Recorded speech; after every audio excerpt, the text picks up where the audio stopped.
నేను ఒకటే మీ అందరికి హామీ ఇస్తున్నా, రాష్ట్రంలో అందరికి కూడా హెచ్చరిక చేస్తున్నా.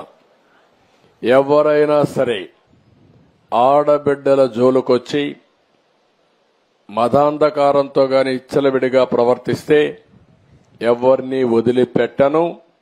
ఎవడైనా అత్యాచారం చేస్తే మాత్రం అదే వాళ్ళకు లాస్ట్ డే అవుతుంది, గుర్తుపెట్టుకోమని మరొక్కసారి హెచ్చరిస్తున్నా. గవర్నమెంట్ అంటే తమాషా ఆడద్దండి. ఏదో గవర్నమెంట్ అంటే బెదిరిస్తే బెదురుతుందని కాదు.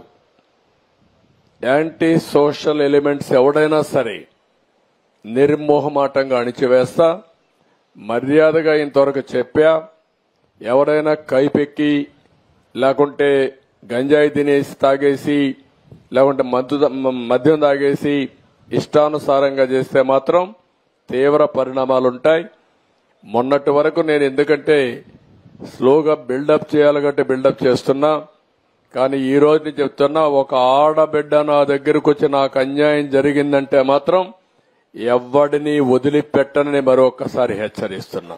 అది మీరు రేపటి నుంచి యాక్షన్ లో కూడా చూస్తారు. మీరు ఎవరిని వదిలిపెట్టను.